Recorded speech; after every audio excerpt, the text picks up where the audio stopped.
Hey everyone, it is Charles with Cash Out DFS, and today I'm going to be breaking down the DraftKings NFL Week 9 slate. This is a 10-game slate, and I'm going to be talking about my tips, strategy, and analysis, all coming from my research and things that I've done and things that I've experienced through playing DFS, especially NFL. So without further ado, let's get into it. But before I do that, if you could please like my channel or subscribe to my channel, I would greatly appreciate it, as I can bring out more content which we can all use to become better players. But with that being said, let's get into it.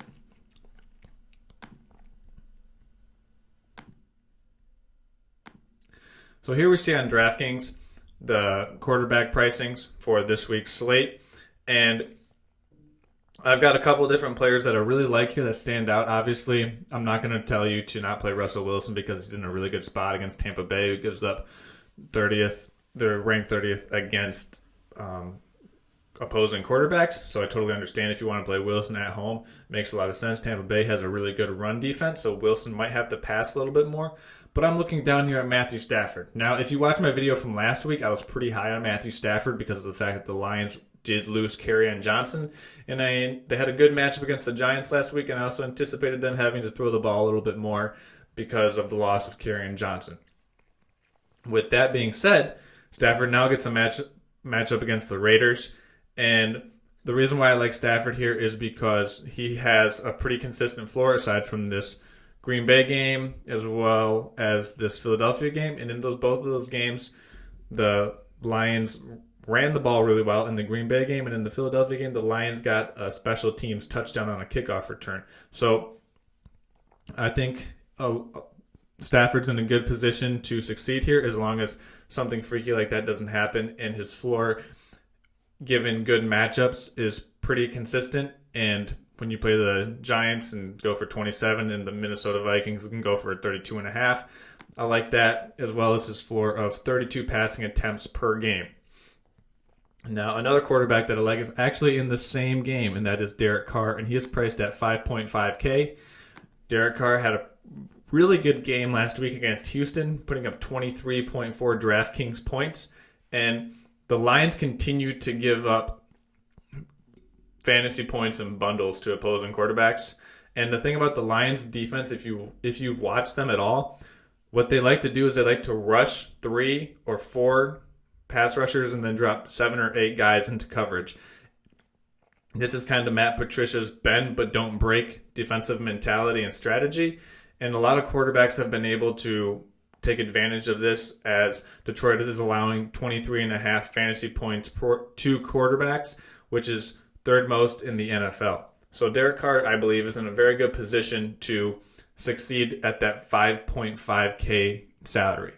Another player that I like is going up against the same Detroit defense, and that is Josh Jacobs. Now, keep in mind that he is questionable, so make sure we take a look and make sure he's healthy before we lock him in lineups. But it is no secret the Lions cannot stop the run, and because of that, I like Jacobs at 6.5K. I think it makes a lot of sense here.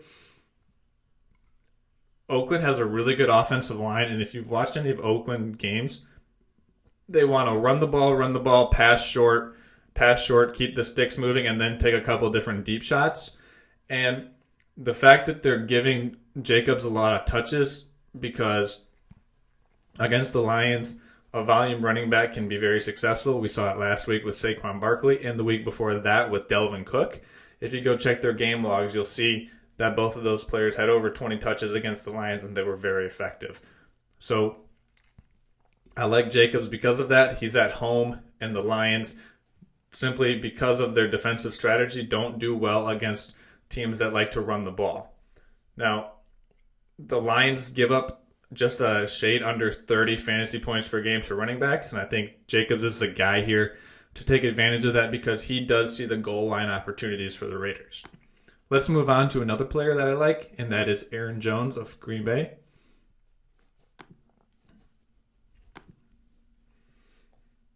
And I like Aaron Jones for a multitude of reasons. And number one is the fact that Green Bay wants to get this guy the ball. As you can see, he only had 13 rushing attempts against Kansas City, but he had 8 targets and 7 catches. And when you catch 7 passes for 159 yards as a running back. Your value can increase tremendously, and we saw that against Kansas City. We knew going into this game that Aaron Jones and the Packers would try to run the ball against Kansas City, and he averaged 5.2 yards per carry against Kansas City. But what makes Jones special as a playmaker is the willingness of Matt LaFleur to call plays for him and Aaron Rodgers to feel free to target him with deep passes and continuously involve him in the passing game. I like him this week because of his involvement and also because of the fact that the Los Angeles Chargers allowed 2 yards before contact on average to opposing running backs. So with that being said, I think Aaron Jones is going to be able to get a full head of steam before making any contact with those secondary defenders or the Chargers linebackers. And because of that, I think he'll be in for a successful day on the ground. And I like that because a lot of people are going to pay up for running back this week. But if you want to pay down at 7K, I think Aaron Jones is a very viable play here because Green Bay's shown that they're in every game that they've played, and most of the games have had a very positive game script for their running backs. Let's continue down to wide receivers here. And this will actually mark the second week where I've been very high on the Matthew Stafford, Kenny Galladay stack in terms of both players being in my videos and me liking both of them. And the reason here is he has a lot of targets. He's only had one game where he hasn't had 8 targets, and that was against Minnesota. I think this is a little bit of an anomaly here. A lot of people were a little hesitant to play him last week due to the fact of this recency bias of only getting 2 targets against Minnesota. This game, Marvin Jones had 4 touchdowns in. So it's not as if the Lions offense was lacking production from wide receiver. It just came from Marvin Jones. And then the following week, Galladay had 6 catches on 8 targets for, I believe, 32.3 DraftKings points. So he paid off really well. And going up against the Raiders allow the 6th most fantasy points per game to running backs. So I think this is a very good matchup for Kenny Galladay. And I like his price. It has come up a little bit, but the production that he and Matthew Stafford have shown in a game where both have good matchups is something that makes sense to me. And one thing about NFL, you don't want to try to outsmart the system. If something makes a lot of sense, feel free and feel confident to roll with those guys. Another play that I like at wide receiver is Allen Robinson.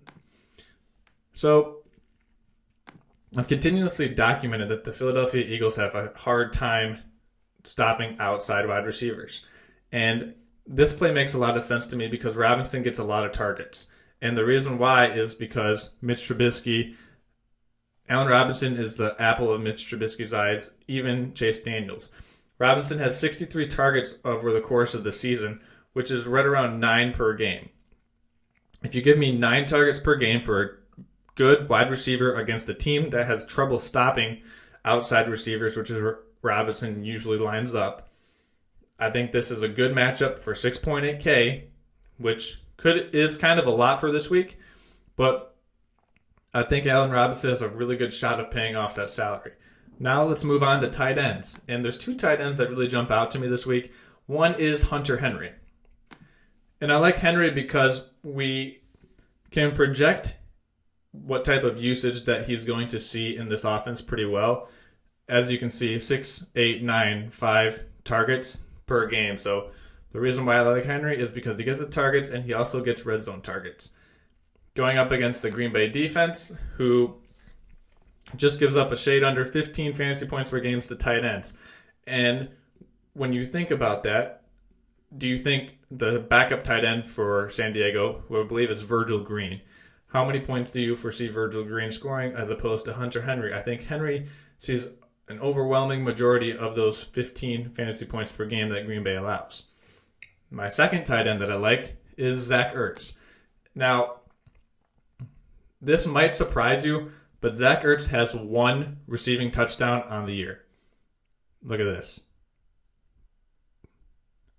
1 touchdown for Zach Ertz. But then you look at the rest of his game logs, and Zach Ertz actually has 64 targets on the season. Now, if you were to tell me Zach Ertz has 64 targets on the season and only 1 touchdown, I'd say, whoa, he probably has some positive regression coming his way in terms of touchdown equity. And I really think he does. But in addition to that, he's also playing the Bears defense, who are pretty weak against tight ends. So I think Zach Ertz is firmly in play here because of the volume, as well as the fact that he hasn't seen the end zone in over 4 weeks. So that makes me like Zach Ertz. Now let's move to defense. And in terms of defense, I have 2 teams that I like. One being the Carolina Panthers at 2,800. Now, if you watched my video last week, you saw that I was all over the Jacksonville Jaguars. I like the Jaguars because they were at home, favored, and they do a really good job of rushing the passer. Well, Carolina can do the exact same thing, and they're playing against Tennessee and Ryan Tannehill. So Tennessee has a pieced-together offensive line, and Tannehill can be prone to turning the ball over.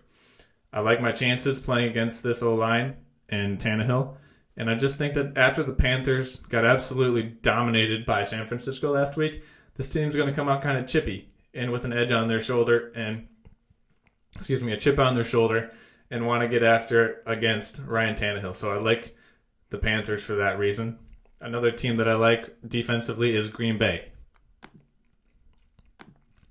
And I like Green Bay because of the fact that they've had a couple really tough games at Kansas City, home versus Oakland, and then home versus Detroit.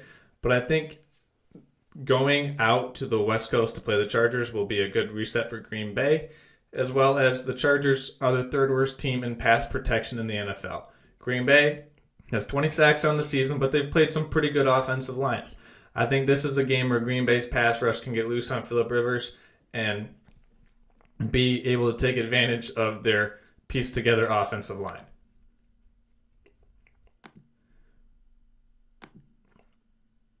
And that's really all that I have for this week's video. And like I said earlier, if you like this video, please like it, drop me a like, lock in that subscription button as I can bring out more content on the regular. And everybody, let's have a good week and good luck to all. Bye-bye.